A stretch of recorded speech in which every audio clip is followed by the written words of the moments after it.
Hello and welcome. Port Adelaide's supporter base felt embarrassed to support their club on Thursday night after they went out sad against Geelong. But that feeling became all too real for Carlton supporters as their team proceeded to put up horror numbers against Brisbane. They stunk it up so badly that a record unbroken for half a century was broken in not scoring for an entire first quarter in a final. And then they threatened a record 120 years old until Orazio Fantasia kicked Carlton's second goal to get them above their worst ever halftime finals scoreline in VFL AFL history. I didn't want to have to do this, but I've given myself the almighty task of going back into the trenches and handing myself some further psychological torture as I recount the events of how we got to this score on such a big stage with all these names returning with 2 weeks off given the stakes. It's the final analysis video of the year.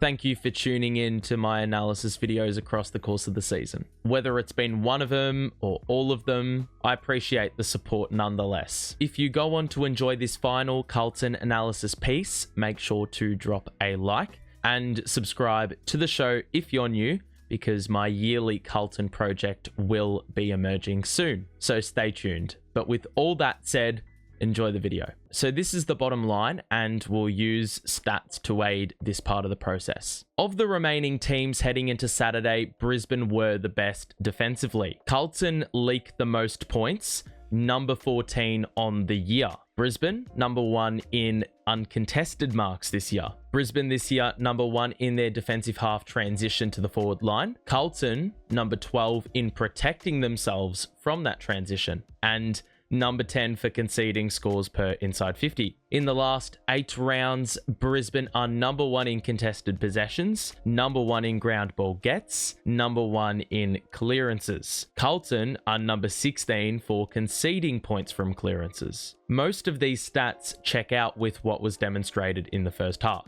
Brisbane got an excessive amount of meters gained and inside 50s from their halfbacks and midfielders in the first half, leading to a bulky amount of inside 50s, well assisted by a clear slating of their disposals towards kicks, especially off the back of clearance. Carlton were far more handball heavy, and Brisbane's sky-high tackling pressure, unseen to such a level for about 16 weeks, and strong defensive intensity, a mainstay for the Lions this season, meant Carlton's style was not the answer. On top, Carlton's kicks lacked venom and thus distance. Chris Fagan got asked this question and gave this answer pre-game. Just the heat on the footy that we know comes finals time. Are you prepared? Yeah, I think so. I mean, as I said, we're a good contested ball side. Our pressure's probably been down a little bit the last few weeks, but I think by the nature of the game tonight and the way finals footies goes, we'll embrace that and be ready for it. And ready they were. Brisbane held leverage at the contest, around the ground, in the air, and inside 50. Once they got territory, they didn't give it up with all the advantages culminating, especially in the first quarter, and they had numbers behind the ball to farm intercepts, with Carlton lacking inspiration as they have all year from the back half.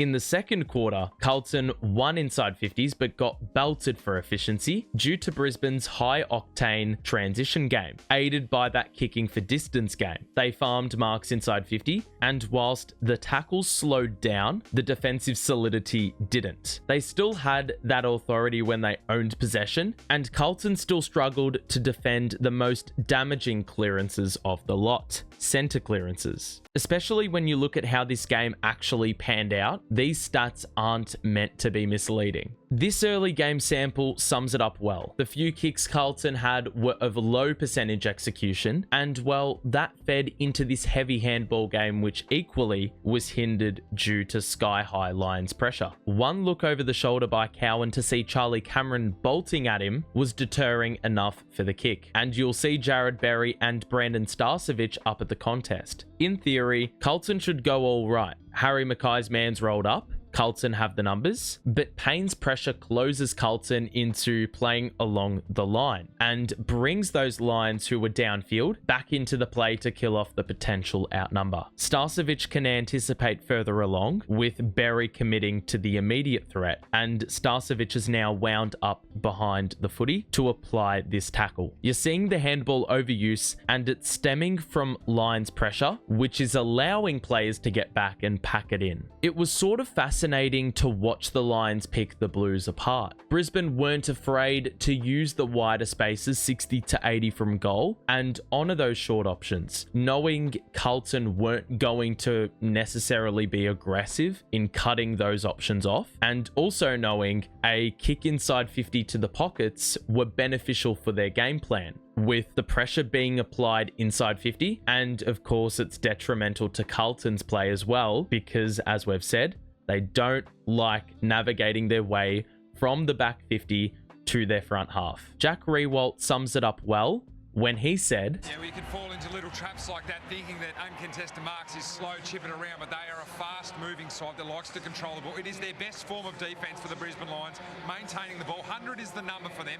If they have 100 uncontested marks, they win games of footy." Lo and behold, they had 100 marks, 82 of those uncontested, and 20 inside 50. You get the gist. One example that sticks out to me which shows Carlton's flaws with this style of kicking is an example all the way back in Gather Round last year. If an opposition has the ability to be pinpoint with passing, the positive effects of a defensive zone by Carlton can be quite limited, especially if it's not tight enough. And we've seen Carlton's defending to be quite loose, especially in this context. Due to common sense, Brisbane, upon taking it out this side, realise there's nothing on and say, well, let's actually hold on to this ball. Let's not let numbers set on this side while we've got some semblance of a structure on the other side. Let's keep Carlton moving around. There'd be an element of risk kicking to the corner of the square on this side given the numbers. Swing it to the other side and Carlton's numbers are far more dispersed. Brisbane have an extra out back to compensate for Walsh being well short. Leaving it to Zorko means he can nail this kick that's far more beneficial than anything they'd get on the interchange bench side. Zero accountability taking Zorko means another spare from before out the back can be utilised, as Wiedering will take the deepest, and obviously as the play advances forward, he's being dragged back by his opponent. These kicks slowly are sending Carlton backward, albeit in a very subtle fashion, and Carlton are committing their resources to a down the line kick, encouraging a kick like this given it's available. As that's been executed, Carlton are still swinging across, and a short 15-meter kick is on offer for Brisbane. Then you can attack the open side. It's quite methodical and it's well executed until the final kick. Zorko's involvement for 3 consecutive possessions is highly impactful for the way the ball moves quite quickly, but the motion by Andrews to swing it to the side where they had numbers really got this play moving for sure with the right infrastructure in play. Carlton defended quite well for the earlier portion of the first quarter, but these sorts of moments really swung the pendulum in the Lions' favour for that leverage it gave them territory-wise. Now, the back 50 exits were really doing my head in when we had clear possession, and that's referring to the coveted kick-in and those deeper intercept possessions or cheap short passes that we got. A lot of misdirection, an awful amount of activity providing options, and a lack of expansivity, if that's even a word. This team was acting like they were gassed, and we weren't even a quarter of an hour into the match. You had a smaller team. Maneuver your way out of there, or at least try, even though you may be lacking in the kicking execution department.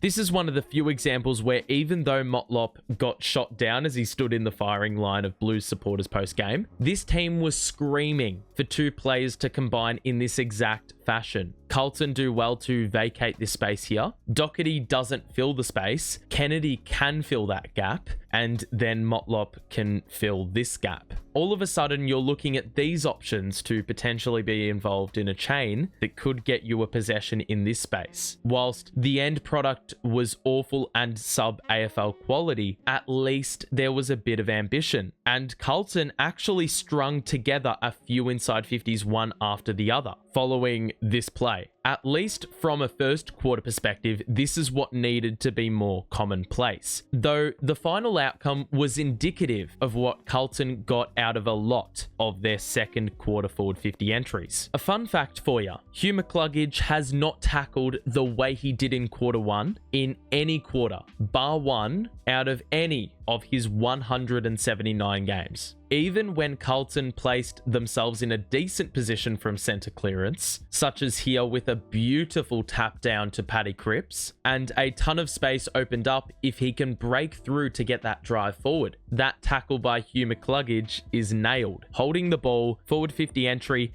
gets them a forward 50 stoppage. And once again, the pendulum is swung heavily in Brisbane's favour, from a point where Carlton seemingly had the leverage. I think this extended passage is a strong summary of what transpired in quarter one. Brisbane's backline pressure was suffocating, and you see a few little fumbly moments by the Blues cost Carlton valuable time, space, and territory. Instead of a forward 50 stoppage, it's outside 50, and it's encouraging these high kicks again, and with it, the same kind of pressure. You'll see Carlton's numbers have gone more corridor side. Brisbane are following it from the flank, and so given where this ball drops, Brisbane are far better positioned to clear it than the Blues are to pressure them, and the composure is strong by Will Ashcroft, as is his work rate, because absolutely no one out of that contest for the Blues holds him up or tracks his run. Whether it's a part of the zone structure or miscommunication, Lewis Young and Sam Walsh then try make up the distance, but Young's left his man open over the top, and Brisbane have just processed it beautifully upfield. We've talked a little about fine margins in this sequence. Here's a bit more of it. A bit of talk wouldn't go astray, and a shepherd also wouldn't go astray. It's a 4-on-2, so this should be a non-negotiable. Instead, it's a shocker off the boot, and a deliberate insufficient call, whatever, is adjudicated. At one end, Carlton couldn't break even on 1v1s ahead of the ball and gave up ground. Brisbane kicked to an outnumber and have wound up being able to play their own game again in the front half to allow this weak Carlton zone to apply itself again. This time, all three Carlton players checked their run at the corner of the centre square, instead of one of them taking themselves about 10 metres further back to fill the space. And it's created this shocker of a defensive lapse. I think if there's a way to summarise quarter one, this is it, because Brisbane wound up kicking a goal from this, and to make matters worse, that means another centre bounce, which, as we know, when a centre bounce occurred, who was winning the centre clearance? Well, I can tell you for a fact, it was not the away side. As much as I'm a bit of a Joe Danaher hater, how about the subtle details in this example? This kick inside 50 is a nailed on Wiedering intercept play, whether that be a spoil or a mark, but Joe Danaher is an absolute nuisance for Wiedering. He's too busy in a wrestling match, and it's pretty clear the leadership and defensive stability jumps out the window for the Blues. In the second quarter, Carlton were doing better things in the territory department, getting the better of Brisbane with those around the ground clearances and working from contest to contest, but they were highly wasteful. Heck, Carlton are probably pretty fortuitous to get a goal from Paddy Cripps on the weekend, because my God, if Zach Williams is aiming for Brody Kemp, that is shocking execution. If that isn't the goal, then where's the thought process on this kick? Carlton's failure to capitalise worked heavily against them. We saw through multiple Ashcroft examples outside of the one I've already shown, where the work rate levels sat for either side to aid ball movement. Given Brisbane's knack of transitioning from end to end, and Carlton's small forward presence really struggling for influence, territory meant nothing as Brisbane countered with ease. The ball gets spoilt into this perfect patch of space, with Carlton sucked into the aerial contest, and Brisbane have numbers goal side to take it to the Carlton defence. The minute that Ashcroft shrugs off the would-be tackler in Hewitt, he's completely unattended and throws Carlton's defensive structure into disarray. There's instances like these where Carlton get the rebound off of the back 50 quite nicely, actually. Wiedering draws the man in so Sard is freed up, and he does well with a precise pass. Motts was blindsided by Wilmot closing him down, but I have absolutely zero idea why he's decided to run off the mark like he's getting chased down, when he just needed to be composed and go back on the mark with similar poise to Sard. Wilmot